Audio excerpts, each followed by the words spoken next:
பொதுவாகவே பசங்க பொண்ணுங்க பசங்க இந்த ரிலேஷன்ஷிப்பில் புரிஞ்சுக்கிறதுல நிறைய இஷ்யூஸ் இருக்கு இல்லையா? அதை பற்றி தான் பேச போகிறேன். ஜென்ரலாக பார்த்தீங்கன்னா ஆம்பளை பசங்களை வளர்க்கும்போது அவங்களுக்கு எந்த அப்ரிஷியேஷன் பெருசாக கிடைக்கிறதே கிடையாது. எப்படின்னா யாருமே சின்ன சின்ன விஷயத்துக்கு அப்ரிஷியேட் பண்ணவே மாட்டாங்க. ஏய், நீ அதை செய்யணும், இதை செய்யணும், ஏன் இப்படி பண்ண, நீ இதை பொறுப்பாக இருக்கணும் அப்படின்னு சொல்லிட்டு நிறைய பார்த்தீங்கன்னா ஒரு அட்வைஸ் கைண்ட் ஆஃப் ஒரு மோடு தான் நம்ம கல்ச்சராகவே வந்து பசங்களை அப்ரோச் பண்ணுறோம்.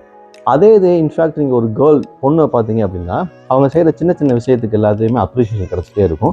வீட்லேயும் சரி, அவங்க ஃப்ரெண்ட்ஸ் குரூப்ஸ்குள்ளேயும் சரி, ஒரு கேர்ள்ஸ்லாம் ஒன்றா இருக்காங்க அப்படின்னா சின்ன சின்ன விஷயத்துக்கு கூட அவங்க ஏதாவது சின்ன ஒரு ஆக்டிவிட்டி பண்ணியிருப்பாங்க, அதோட 4 பேர் அப்ரிஷியேட் பண்ணுவாங்க.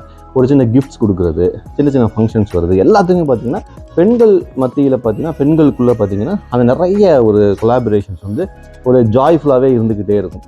கிஃப்டை பரிமாறுறது, அன்பை பரிமாறுறது, கேர் அப்படின்னு நிறைய இருந்துகிட்டே இருக்கும். அதே இது அப்படியே பசங்க வந்தீங்க அப்படின்னா சின்ன குழந்தைலேருந்து சொல்கிறேன், ஸ்கூல்ஸு காலேஜ் வேலை பார்க்குறதுல நிறைய இருக்கும் கேரு அன்பு எல்லாமே. ஆனால் வெளிப்படுத்த மாட்டாங்க.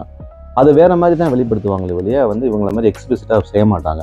இந்த மாதிரி சூழ்நிலையில் தான் பார்த்திங்கன்னா ஒரு ஆண் பெண் வந்து திருமணம் ஆகுது. திருமணமான உடனே பெண் வந்து அந்த மாதிரி ஒரு பேக்ரவுண்ட் வந்து வர்றதுனால அதே கேர், அதே எக்ஸ்ப்ரெஷன், அதே எக்ஸ்போஷரை வந்து அவங்க வந்து எதிர்பார்ப்பாங்க கணவன்கிட்ட. கணவன் வந்து இந்த மாதிரி ஒரு பேக்ரவுண்ட் வந்து வர்றதுனால அவன் எக்ஸ்பிரஸ் பண்ணவே மாட்டான். ஸோ இந்த இடத்துல தான் ஒரு கிளாஷ் வருது. எப்படின்னா, என்னை நீ புரிஞ்சிக்கவே மாட்டேங்கிற, என்னை அப்ரிஷியேட்டே பண்ணிக்க மாட்டேங்கிற, நமக்கும் உனக்கும் செட் ஆகுமான்னு தெரியல அப்படின்னு சொல்லி இது வளர்ந்து போய் கடைசியில் ஒரு பிரேக்கப் போகுது. ஸோ பொதுவாக என்ன நம்ம தெரிஞ்சுக்கணும் அப்படின்னா, ஒரு ஆண் எப்படி வளர்க்கப்படுகிறான், ஒரு பெண் எப்படி வளர்க்கப்படுகிறாள் இந்த சமுதாயத்தில், அதை பேஸ் பண்ணி தான் அவங்க 2 பேரும் வந்து சேரும்போது புரிஞ்சுக்கிட்டு அதை பேஸ் பண்ணி அவங்க அண்டர்ஸ்டாண்டிங்காக வாழணும் இல்லையா? எனக்கு அப்போ கிடைத்தது மாதிரியே இப்போ இங்கே கிடைக்கல அப்படின்னு நினைக்கிறது வந்து மிக மிக தவறானது. பசங்க என்ன வஞ்சனமாக பண்ணுறோம், கொடுத்ததை திருப்பி கொடுக்குறோம். அவங்களுக்கு என்ன கிடைச்சிச்சோ அதை அப்படியே திருப்பி கொடுக்குறாங்க. அவங்களுக்கு இதெல்லாம் கிடைக்கல. மேபி அதை ரீக்ரியேட் பண்ணணும். ஆஃப்டர் மேரேஜ், ஆஃப்டர் லவ் வந்து அவங்க ரீக்ரியேட் பண்ணி ஒரு ஜேர்னி, ஒரு 10 இயர்ஸ் கழித்து அந்த அன்பு எல்லாமே நீங்கள் நினச்ச மாதிரி ஒரு வரலாம். பையன் வந்து உங்களை அப்படி மாற்றிடலாம்.